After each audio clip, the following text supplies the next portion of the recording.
Hello everyone and welcome to Timberborn Update 6 Wonders of Water. My name is Michal and I'm the communication manager for Timberborn, and as always I'm joined by our talented game designer Adrian. Hello Adrian. Hello. Timberborn is a Beaver city building game set in a world where humans are no more, and the two hallmark features of Timberborn are the water physics and the vertical architecture. And guess what? Update 6 is all about these two features, as well as a lot of other cool stuff that you have just seen in the trailer. But before we get to that cool stuff, let's get to the basics. Adrian, what do you do in Timberborn? Yeah, so as you mentioned, in Timberborn, you obviously build a settlement made by Beaver paws that you sort of try and organize around, and you are settled in this wasteland that you slowly terraform to your liking using water physics. You redirect water to make this barren wasteland, sometimes filled with this goo, we'll get to that later. And you make it into a nice shade of green where plants can actually flourish. As you can see, there are some dead plants here because, well, they don't have access to water. And the focus of the game is to create a flourishing settlement, make it big, make it small but effective. You can certainly do that, and try and make your beavers happy. And with this new update, we also have something of a goal for you to go towards. That is a bit more. And we'll get to that in a second, I guess, because this will be a big splashy thing. But I think what we should start with is probably water physics, because we already can see something that our players have been asking for a long time at the top of your screen, and right now in the middle of your screen. Yes, these are the aqueducts. What happened here? How is this possible that we now have aqueducts in the game, 3 years after the early access began? Yeah, so I guess maybe as a little introduction to people that are new to this feature, before this update, Timberborn water physics were limited to not really looking like 2D, but functionally 2D physics. For example, we could only have water on one level at one time, and now we can have multiple water, I guess, planes in one place. So we can have water over water bodies, like this little lake with the aqueduct going over it, or even multiple ones like this bedwater aqueduct that's just dumping bedwater off to the side, so it's not a problem. And aqueducts are a new thing you can do. They don't have dedicated aqueduct block. Instead, we are introducing a set of overhang blocks and new and updated metal platforms for each faction that will allow you to create these structures, and you can combine them with the existing levees, floodgates, dams, the new sluices that we'll go over in a moment, as well as the new impermeable floor object, which you can place on top of everything that lets water through and make it impermeable to water, well, liquids.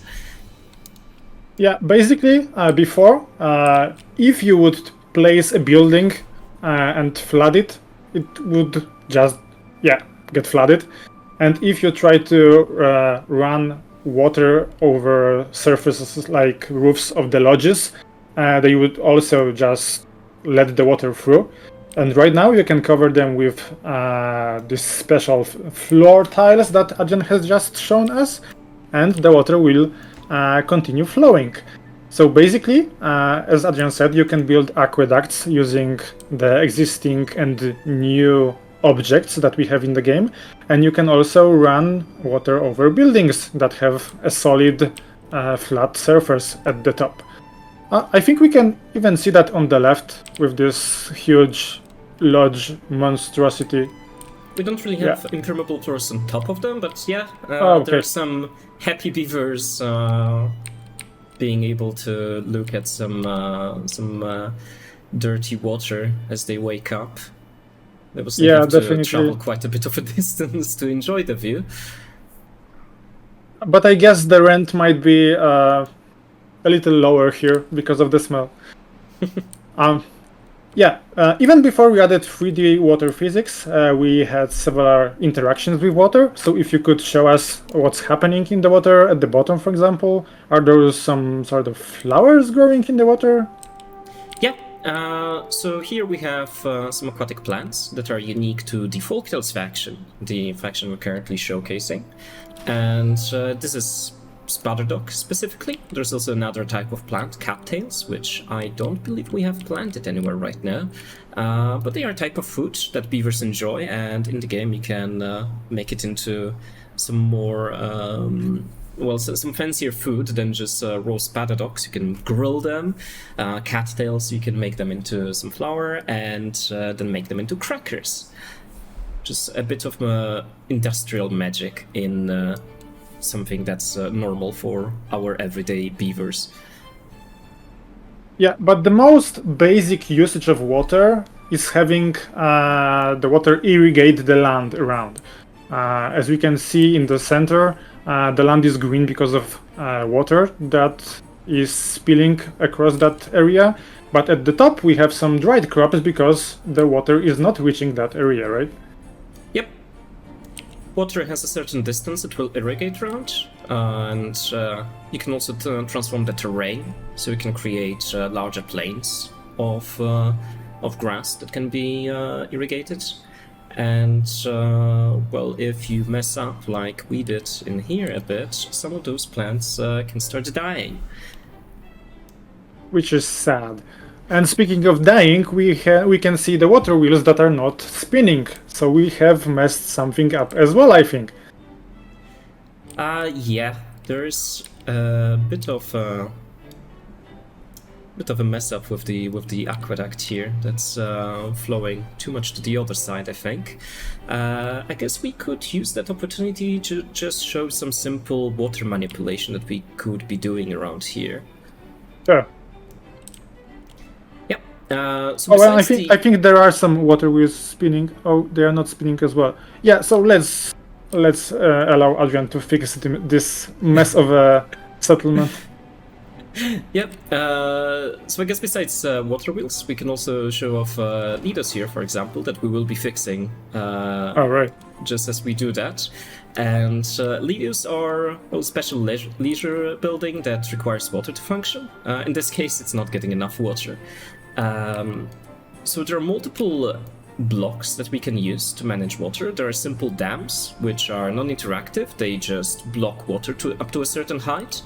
That's lower than a complete block, which allows you to create water storage before that dam.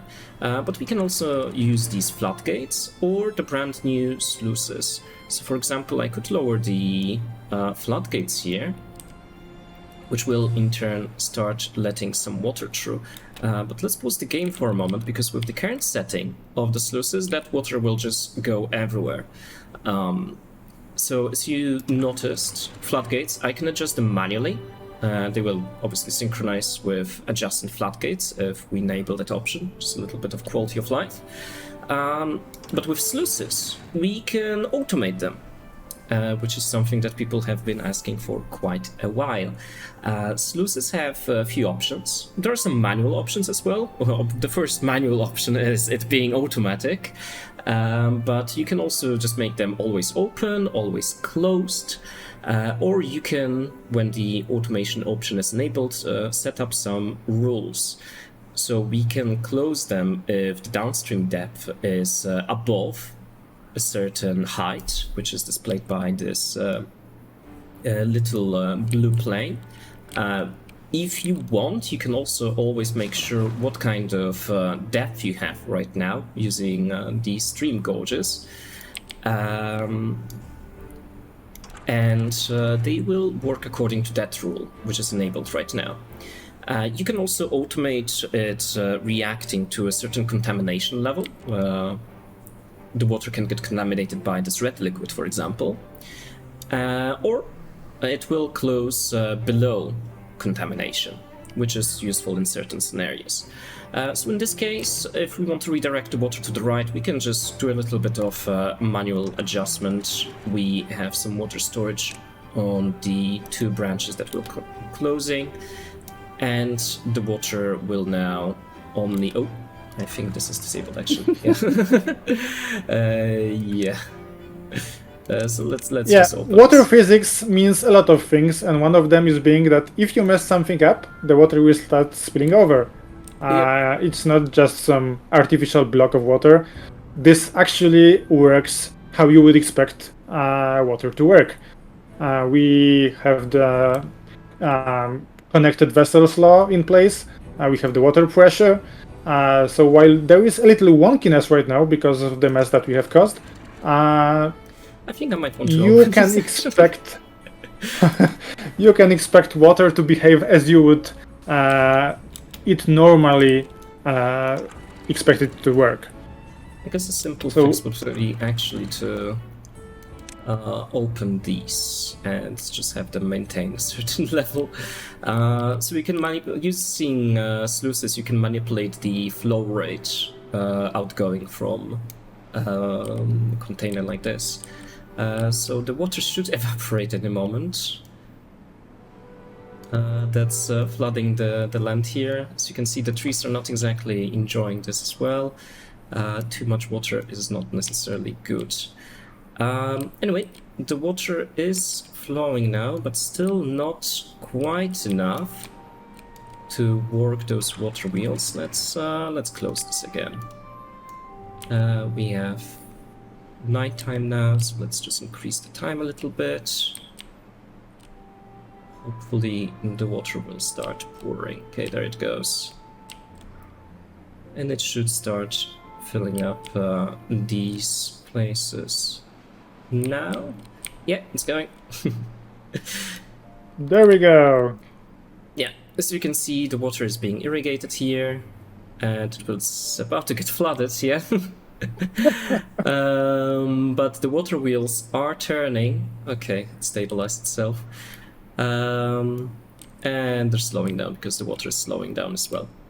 So I think because we flushed down a bit too much water with that, it will have to fill up again. But yeah, water wheels will react to water like that. This is not a perfect setup. Yeah, but I think we get the idea. But what started this mess of a sequence was the question about the water wheels. Why do we even need water wheels in Timberborn? What do we get from that? Yeah, we got a little bit distracted by the side quest. So we have our industrial district over here that is currently powered pretty much by anything but water power. But we have our settings lumberpunk, which lumber, as the name suggests, and punk sort of references steampunk, for example, but it's a bit more focused on lumber. So we have all this kinetic energy being generated by these windmills and water wheels actually working for a moment here and contributing to the production.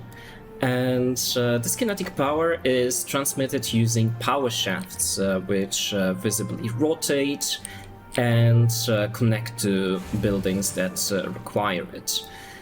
And also, oh yeah, some of these buildings are actually working right now.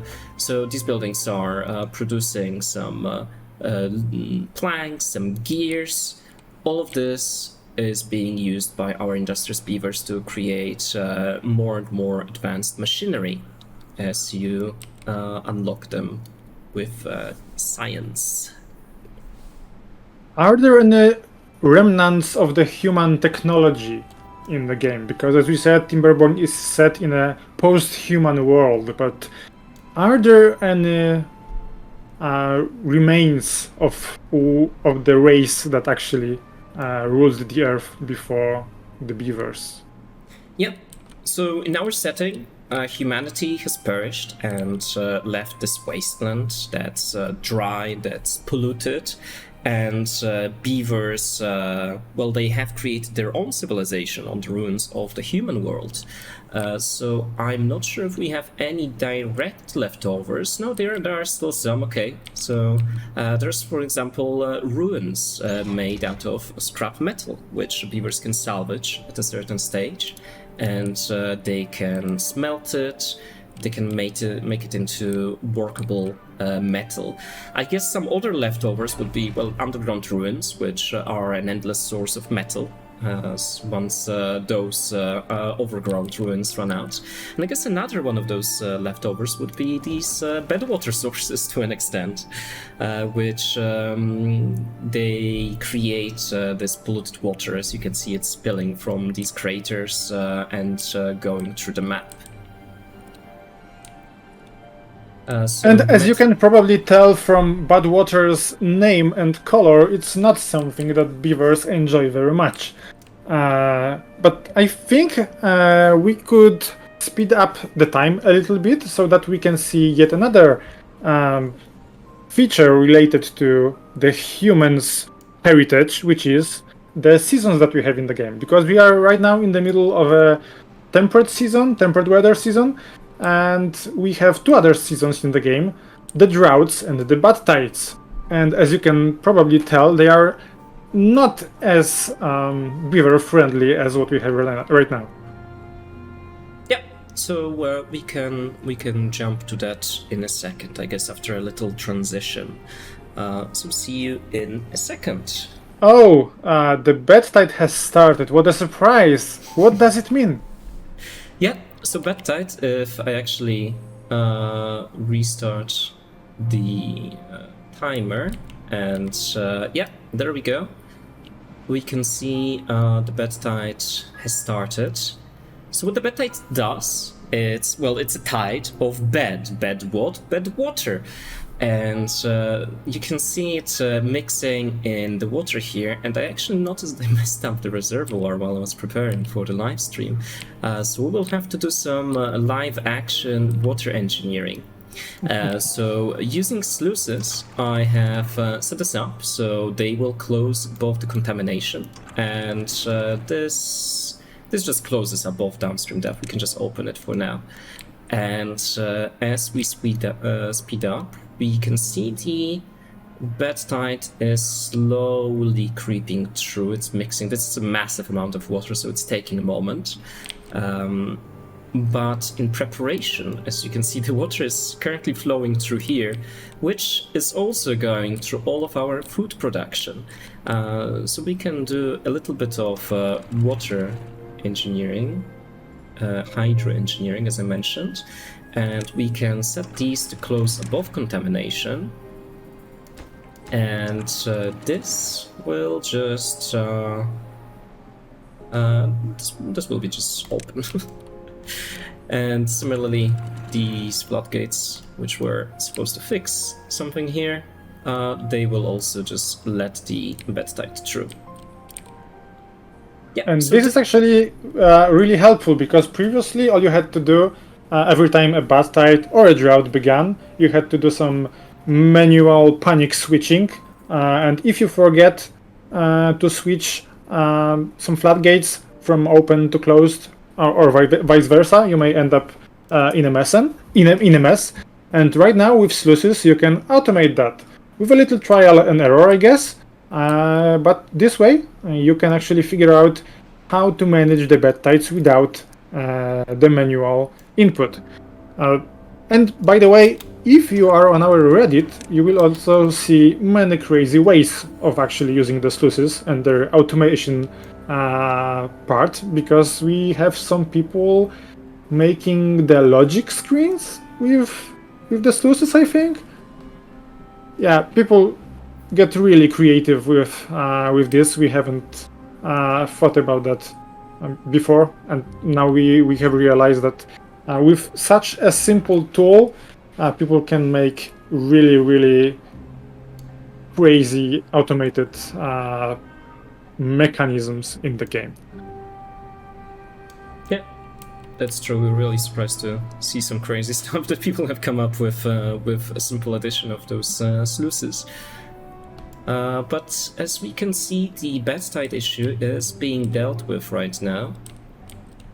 So it's just being redirected outside of the map. Mountain Range, the map we're currently on, is a little bit trickier than most, in that it has the water sources, these blocks here, that normally generate water, located in the center of the map.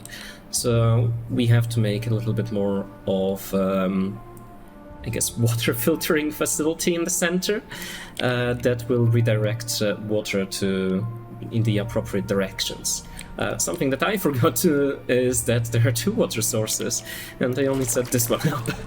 So, my bad there, little beavers. But luckily no one got contaminated by bad water, which is what can happen when beavers physically walk through that liquid. Which, and as you can probably tell, situation. Yeah, so it's not very good for you to swim in bad water, and it's not very good to grow your crops in the vicinity of bad water as well, as I think we can already see in several places here. Yeah, let's just hide that behind that. It's not looking very good for the beavers in this settlement, but thankfully Timberborn is not just about the apocalypse. It's also about building beautiful stuff and celebrating that. And that's one of the other features we are adding in Timberborn Update 6. These are the titular wonders, and we have 2 of those on the map. I guess we can speed up the time a little bit to be back to the green, happy scenery, and then we'll see what the wonder's all about. Yep, we'll see you once again in a moment. So the Badtide has ended. And it will soon start getting... Let's just speed up the time a little bit. So now the opposite is happening. The actual blue, I was about to say green water, is pushing the red water out, and green land is coming back. So we can see actually the bottom of the reservoir here being on display, some leftover bushes that were sort of forgotten in the race to make this nice and industrial. But as this water is being pushed out, we can probably start opening these up. Let's just automate them as they were.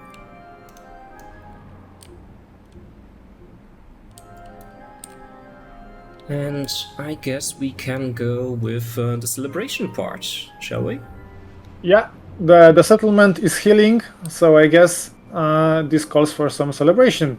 And we have those 2 intriguing, oddly shaped structures on the map. What are those? Yeah, so this is the Folktails wonder. It's called the Earth Recultivator, and what it does is it allows you to sort of mark your domination over the wasteland. You can unlock it in the Monuments tab and then build it using some of the endgame resources and quite a lot of effort. But once you've built it, it allows you to load it with extracted paper in this case, and once all of those resources are ready, you can launch it for a celebration, which will in turn give your settlement quite a big well-being boost, which is this little thing in the top left, marking how happy your beavers are. Which directly translates into how fast they work, how fast they walk. It's not just a vanity number. Yes. Anyway, shall I press the big red button on both of them? Please do, please do. Let's make it, let's do it while the game is paused. So we can synchronize them a little bit. Okay. And here we go. They will start opening. Let's get both of them in frame. So to correct the mistakes of the past humanity, beavers are trying to heal the wasteland, which is the effort that we can see here with Folktails releasing seeds and these little lanterns that will go to the wasteland and plant crops there when they land, when they burn up. But yeah, that's a beautiful shot you have here. It's really satisfying. I was about to start singing, but I won't do this. But yeah, let's celebrate good times. Come on, right? What is there on this screen? Yeah, so this is our congratulations screen that you can see once you've launched the wonders for the first time on the map. This gives you a little celebration of what you just did. You can see a little message. Congratulations, you master Folktails nature-oriented ways, and use this map's resources to build the faction's wonder, with a little bit of trivia below. As well as some actual hard information in the form of statistics. I think the most interesting bit of trivia is at the very bottom of the screen. Yeah, mistakes happen. Yeah, someone has devoted their life to this settlement's happiness in a very literal sense, it seems. Yeah, but on top of having some interesting trivia here, there is some more tangible bonus to the first wonder launch on each map. Of course, you can click resume and just continue playing. It's possible to launch multiple wonders and continue playing, building your Beaver utopia. But the first time you did launch a wonder, something extra happened in the background. I guess let's go to the main menu now and show off this new secret thing as the lamps are slowly floating away. Normally it would be shown on the screen that you have just seen, but because Adrian played on this map extensively, he actually unlocked this secret thing before, so we need to show it in a little different way. Okay, we are back in the main menu for the game. Adrian, so show us what we have just unlocked in a secret fashion. Yes, the secret that isn't supposed to be secret. So when you start the game, you can choose your faction, and after you choose your faction, you can select your map. And you can see something different if you've known this interface before, and it's these little badges. So when we hover over them, we can see wonder completed with the Iron Teeth or wonder completed with Folktails. We don't have one that we've done with both factions, but if you've completed a wonder with both of them, they will both be displayed. And what this little badge does is that when we start playing on that map, as any faction, this unlocks it for both factions. As you can see, flexible start has been unlocked. And what this means is you can set up your start anywhere you want on the map. Obviously, there are some limits. You probably don't want to settle right next to bed water with no food inside. Be my guest, but it might be quite difficult. I guess it makes for a nice little short gameplay session. Yes, just to see beavers running around in panic. Yeah, let's see how the flexible start actually works. Yes, let me... And while the game loads, we should probably add that for update 6, we have a new map that we'll show you in a moment. But Adrian has also reworked to varying extent all the other maps in the game. And that's also to accommodate the flexible start options. So it's now possible to start the game in any place you want. And with Adrian's changes, you can now choose a very different location. Some of them have been created just for this purpose. Yeah, so this map actually is a little bit different than we just played on. Mountain Range has been updated since that settlement was created. But yeah, as I just press the button, change starting location, I could simply move this starting location just a little bit up and down, which is not exactly game-changing. But for example, this area up here was changed quite a bit to make it so you can start a playthrough in here. So you have some berries, you have some trees, and a bunch of verticality going right from the start. And starting right next to the water source, which is something new on this map. So I could potentially just pop down this here, press start. Oh, sorry, I can't say hi exclamation mark. Let's just say hi, no exclamation mark. Yay, it worked. Yeah, and beavers can just walk out and go through with their survival, with our guidance, obviously. So just do the usual stuff, get some gatherer flags going, and beavers will work as usual, just in a different place. Yeah, but since we have quite a lot of ground to cover, I think it's time to switch to the other playable faction in the game, the Iron Thief, because we have some vertical architecture to show. So, see you in a moment. Yep, see you in a moment. Okay, we are back to the game. This time we are looking at the Iron Thief settlement, and we can already see that there is some high-tech vertical action going on in the middle of this settlement. So as we said, Timberborn allows you to build vertically. In practice, this means you can stack the buildings one atop another, but we also have the dedicated structures, such as the platforms and the new vertical power shafts. So, first of all, why do you need to build vertically in the game? Yeah. Or maybe the other question should be, what is the benefit of building vertically in Timberborn?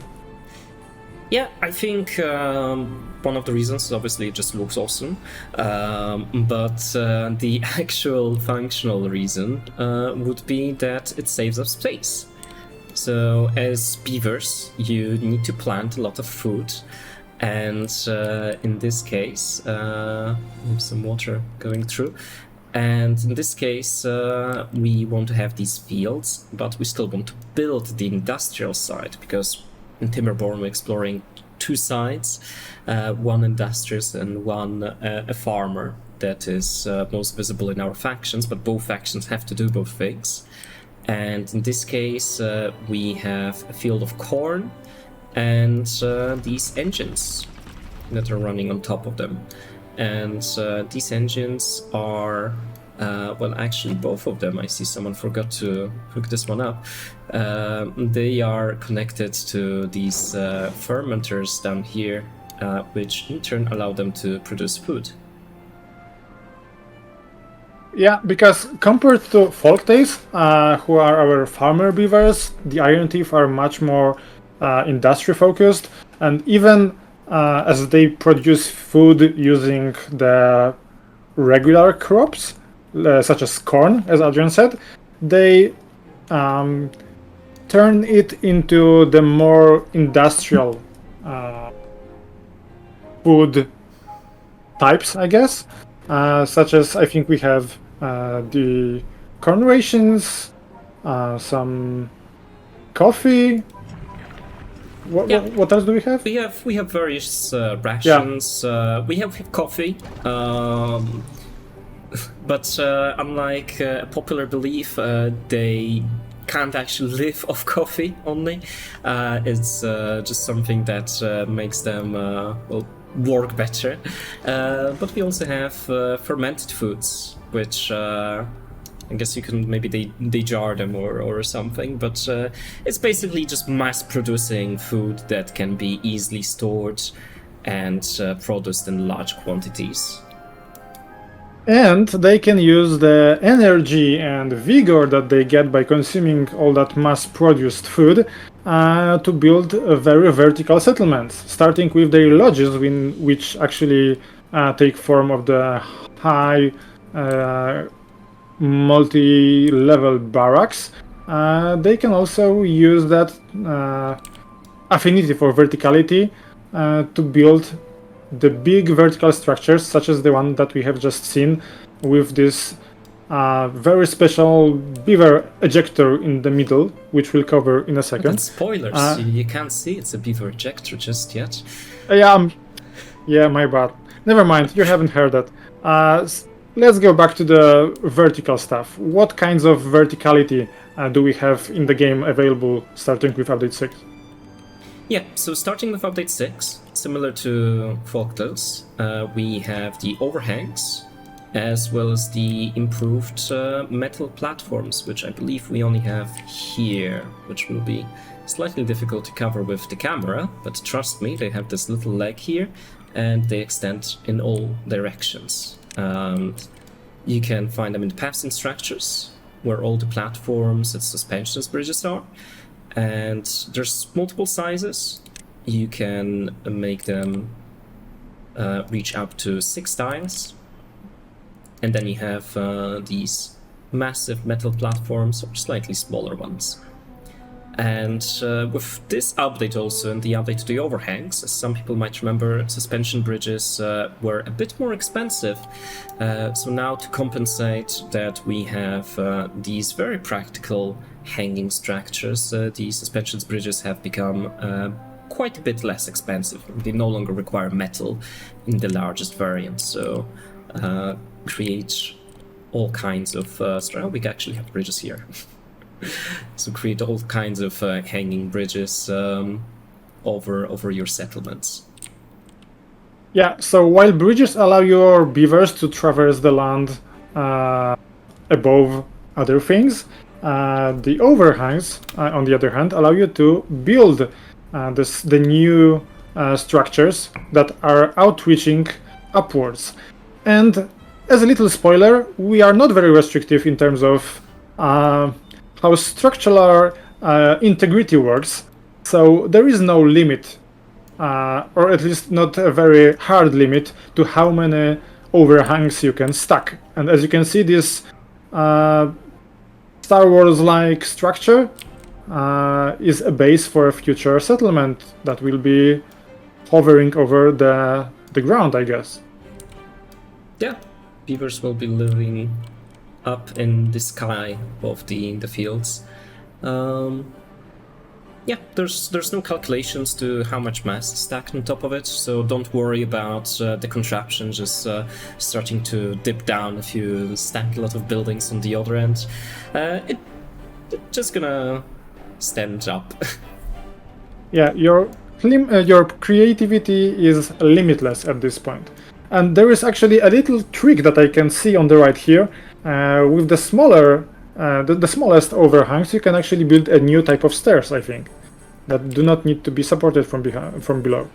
Yeah, so I guess just to give a quick rundown and hide this preview, up until now, all your staircases, well, you could do a bunch of staircase designs, but this would pretty much be the most compact one, this 3x2, and it would require all these supports. Now with the new physics, or lack of thereof, I guess, you can create structures like this, just a staircase that goes up and up and up until it reaches whatever destination you have in mind. Can we actually unpause this? I think we can see how the beavers will just keep building this. Let's unpause it. Okay, it's one post.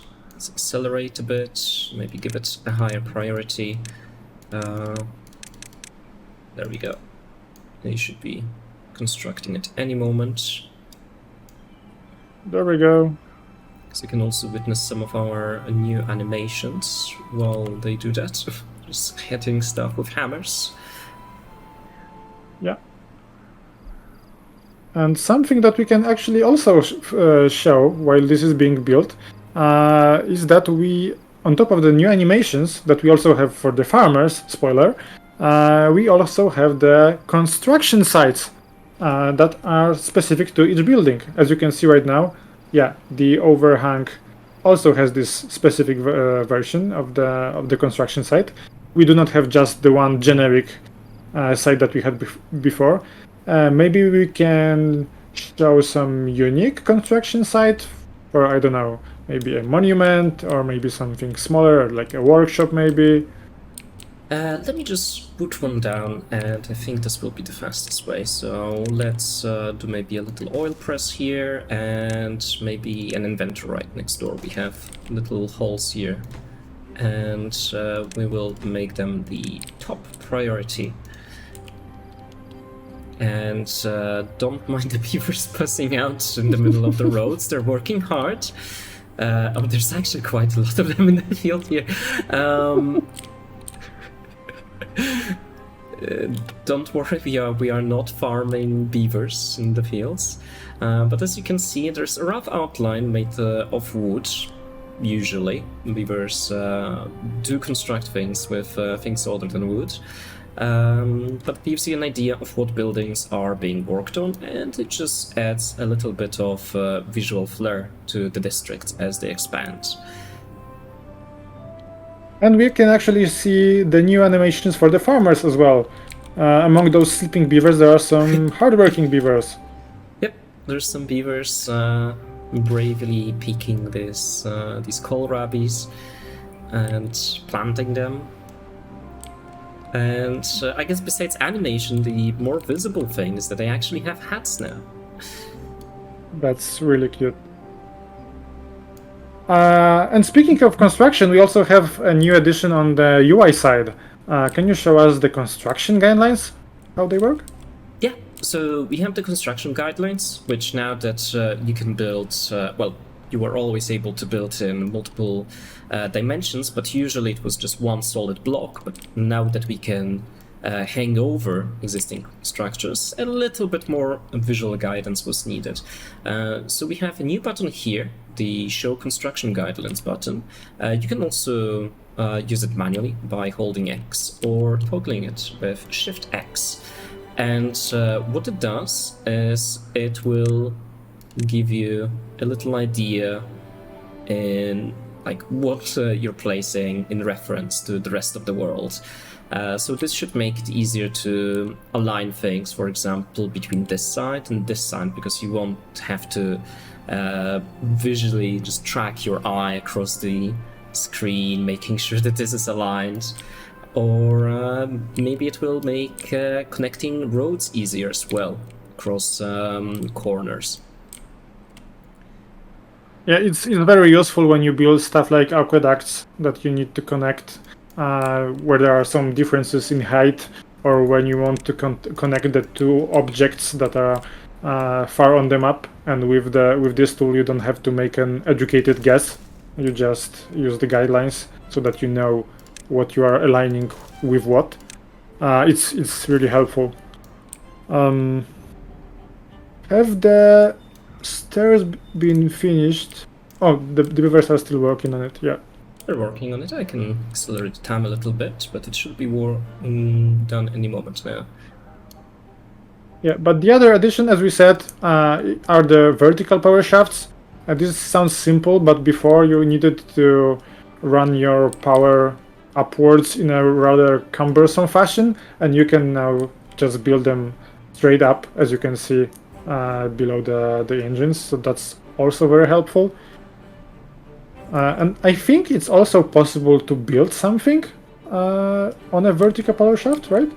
Yeah, you could use them as very weird-looking platforms. I guess we can use this opportunity with this open one, and we could showcase a little beaver statue that, oh, hello there, you could place on top of this. I'm not sure who built this unfinished vertical power shaft. Maybe someone wearing glasses and having a little bird, but I'm not sure. That could be anyone. Anyway, I'm looking at my little list of the new features. It's actually not very little. It's kind of huge. Yeah, we also have one important bit in terms of verticality, which is the natural overhangs. This is the new tool that Adrian used on most or many of the reworked maps that we have. Yeah, so these are natural overhangs. There were some creative liberties taken, and if you launch this map on your end, you won't actually see them. This is just to show them off during the live stream. But natural overhangs, they are, well, a natural version of the overhangs that you have access to in your normal gameplay. It's just that they are made of rock, and by default, they won't let water through, so we can create these hanging waterfalls like this, for example. And along with improved blockage visuals, you can create some nice natural looking, or maybe unnatural looking, if that's more your thing. Maybe you want to create some ancient human ruins, like in this case. And yeah, it's just something new you can do with the map editor now. We'll have a look at the map editor in a second. But before we switch to the modding and map creation side of things, we need to circle back to the Beaver ejector that I have spoiled before. What is this thing? Yeah, so it's right over here. It's lacking some resources right now, so we might have to fast forward in a moment. But it's the Earth Repopulator. Similar trend with the Folktails. The Iron Teeth are, well, they are maybe not putting plants in the land around them, but they are instead repopulating it with themselves. So as you can see, little pioneers will go to distant lands to create their own settlements. And these are the proud pilots that will be going on that adventure. I have an idea. I will clap the hands and we'll go forward in time to launch it. Does that sound good? Let's do that. 3, 2, 1. And we're back.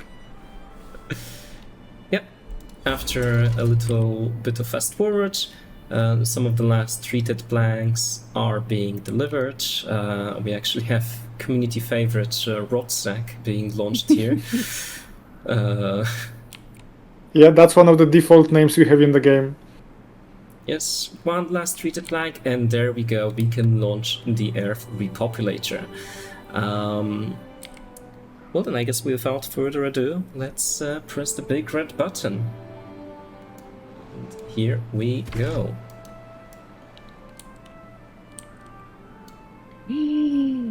What is happening? It's opening!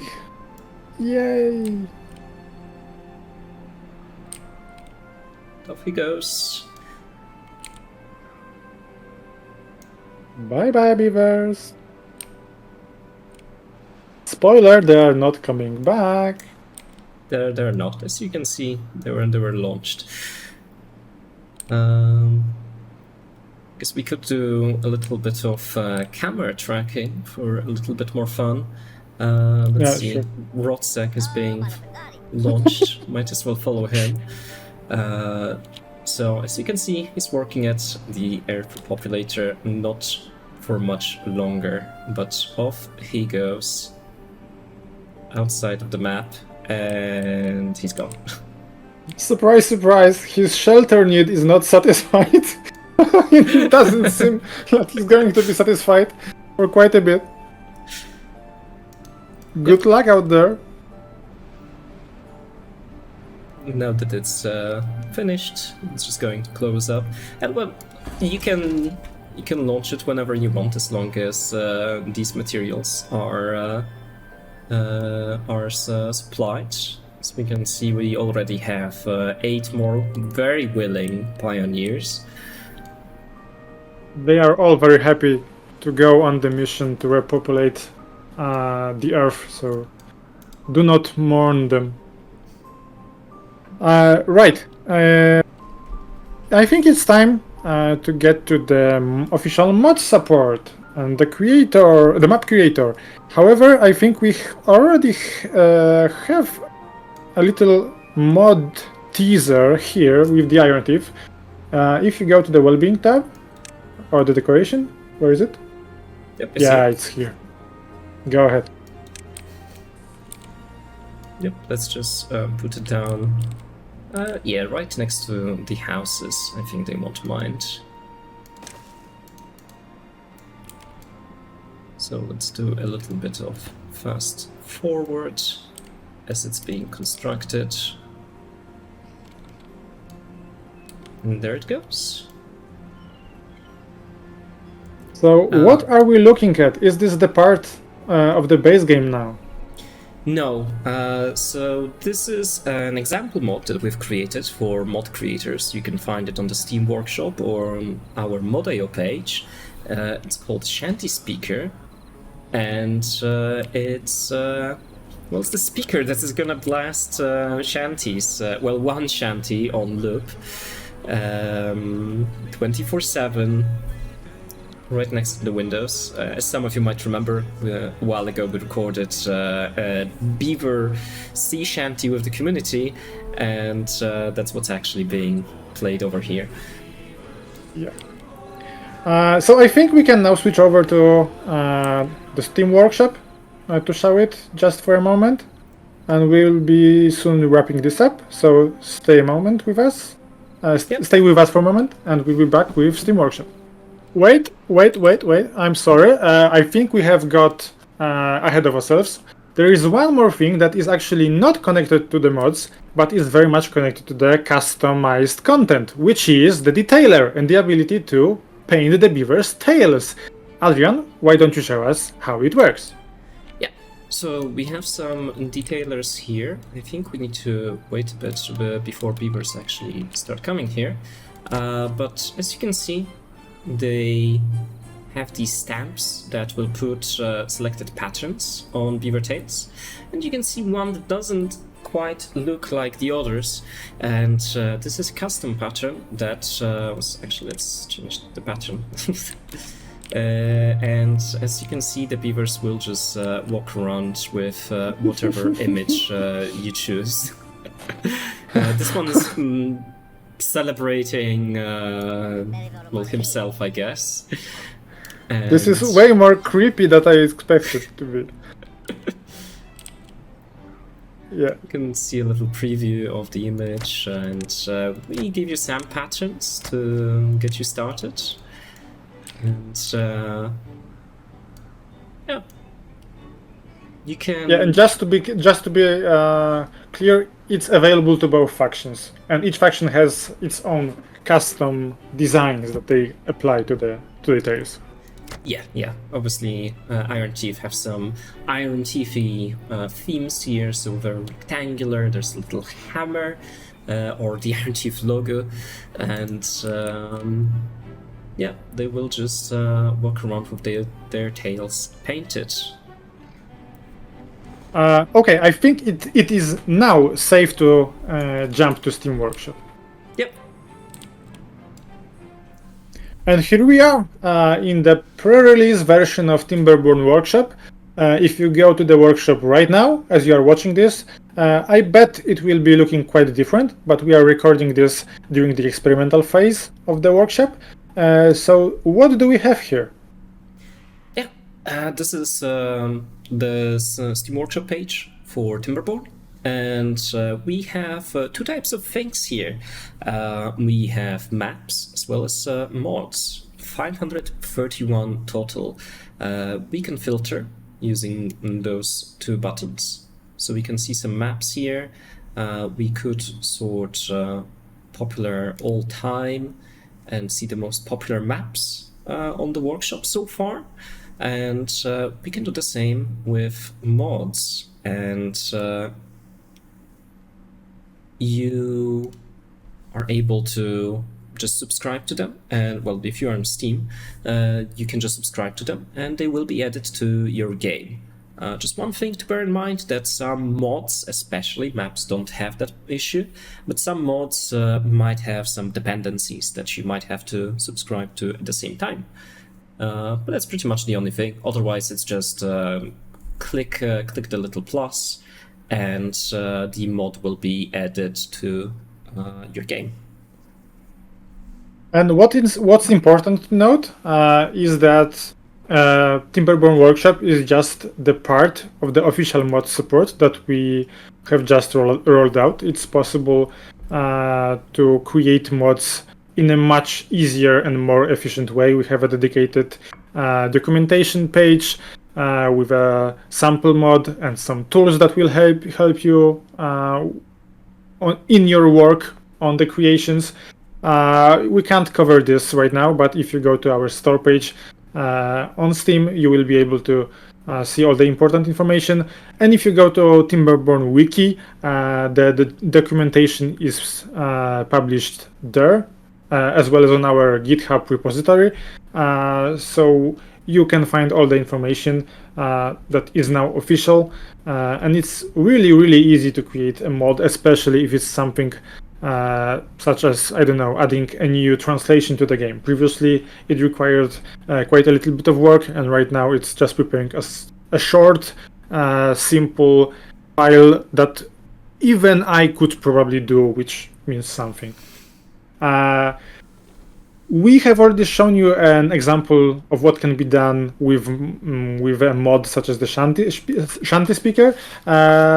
I think we could download one of the most popular maps and then open it in the game, because there is something new to the map selection screen as well. Yeah, let's take... do you see anything that strikes your fancy? I think Highway to Heaven sounds interesting, and I think it features this aqueduct, so it's a good idea to use. As you can see, the game is being updated and it's done. So if this is the only thing that we want to get from Workshop, I guess we'll see you in game. Okay, so let's say we have downloaded some mods, we have downloaded some custom maps. Where do we find them in the game? Yeah, so let's start with mods. As you can see, there's a new category here, well, a new button called mods. And if you click on it, you can see our mod manager. So right now, we only have the Shanty speaker, which actually is in the workshop version. It's the one that I would be usually uploading to the workshop. So it would have a different icon, one of a cloud. But you can also upload mods from here if you've created some. And well, this is useful for mod makers. If you want more information on that, please check out the documentation Michal mentioned earlier. And you can also just get a redirect to the Steam Workshop, or you can browse local mods if you found a mod on Mod.io that doesn't exist on the workshop, or maybe there's like an underground Timberborn modding community that is transferring files through some DMs, and you got access to one of those. I have no idea if something like that exists, but in that case, you would have to use this. And don't click the suspicious links, please. Yes, we don't encourage any underground file sharing, saying that hey, this is a cool mod, it adds X. Yeah. So let's show us the new map selection screen, maybe. Yeah. We got a little teaser earlier, but as you can see, when you select the map, you have two buttons. One is official maps, and this is the maps that we have made and provided with the game. And then you have custom maps. So right now, I only subscribe to the map that we just saw on the Steam Workshop. And it functions just like an official map would. So if you complete the wonder here, an appropriate badge will be displayed, and you will also be able to unlock flexible start for that map. And yeah.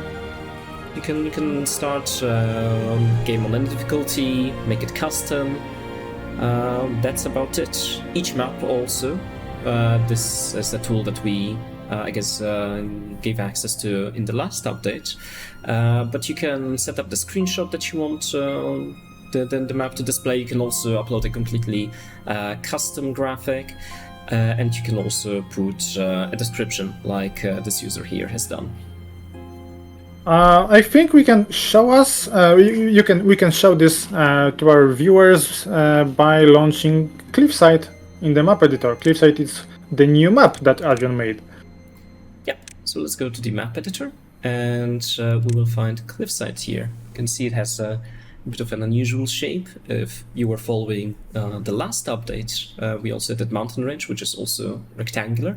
But Cliffside is a bit closer to the diorama map.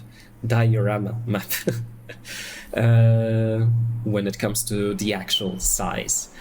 So here we are on Cliffside in the map editor. As you can see, we have our little starting area here and some brand new natural overhangs forming this long abandoned aqueduct that well, maybe you can fix it. Maybe you demolish it and create something that suits you better. But if you want, that's also possible for you. You can just make some small changes to the map. For example, if you were to create a little hill here, make it a little bit rounder, add some stairs. Maybe just make it slightly neater. And there, maybe some trees on top of it. So here we go. And we could just click upload map. It will be saved because it wasn't saved before. Cliffside stream. It's a beautiful name. And here is the upload to Steam Workshop menu. You can change the name if you want, if you only had a placeholder name. So Cliffside, but with a hill. No illegal character here, as far as I know. And you can change the visibility. You can make it private if it's just for your own enjoyment. You can make it friends only if it's only for your friends. You can make it public or unlisted. Then you can type in the description. This is actually the description for the Steam Workshop page. The description for the map itself is saved using the tool here for the description. Yeah, this map is made during the live stream. I think we all know by now that this live stream is not really live, but I guess we get the idea. Recording. Okay, let's be truthful. Perfect. And changelog. The map was created. You don't really have to bother with the changelog. It's more for the mod creators, I guess, or if you made any significant changes, maybe there's something big that we're gonna add in update 7 going forward. No teasers, no spoilers. No, invalid name, sorry, can't go exclamation mark. Yeah. Okay, the map has been uploaded. Is there something else we want to talk about in terms of how the modding works right now, or can we wrap this up with a little somewhat spectacular teaser of what can be done with the new water physics and the new vertical architecture tools? I think that's about it. Let's just go with the interesting thing that we won't specify just yet. Okay, if you have watched the trailer, you may remember the closing scene in the trailer, and this is actually the map that it was taken on. Long story short, with a little bit of patience and a little bit of time, you are able to build something that people have been asking for a long time. And right now you can see some factories on the map, some bridges, but Adrian is about to move the camera a bit and you'll see something special. Ta-da! Ta-da! The underwater settlements are now possible in Timberborn. With a little asterisk that you need some patience to do this, but it's very much doable right now. I think this serves as a little summary of what is added in update 6 in terms of water physics and in terms of vertical building. What would you say is the most groundbreaking in update 6? Oh, it's definitely the physics. It's definitely something that we've been showcasing quite a bit, and players have been really pushing the limits of. They are creating very, well, as you mentioned, computers, computing setups, and well, this is our attempt at an underwater city, but people have been creating underwater bunkers that are self-sufficient and don't even have this little hole. And it really just opens so much freedom with what you can do with water. We think this is really, really healthy for the game itself and what you can do with it. You can even try and do a little showcase of actual beavers working here. Normally it would just be flooded and impossible. It would be impossible to build anything like this before update 6. And right now you are able to stack the buildings, to use the new overhang, the new platforms, combined with the new floor tiles that stop the water. And as you can see, it is possible to have a layer of water atop another layer of water with some buildings in between. And basically update 6 allows you to be much more creative in terms of building the beaver cities, and that's what Timberborn is all about. I think this is where we wrap this up. Thank you very much for joining us today. If you don't have Timberborn yet, please be sure to get it as soon as possible, of course, because there is a lot of fun waiting for you. Thank you very much for joining us today. Any last words, Adrian?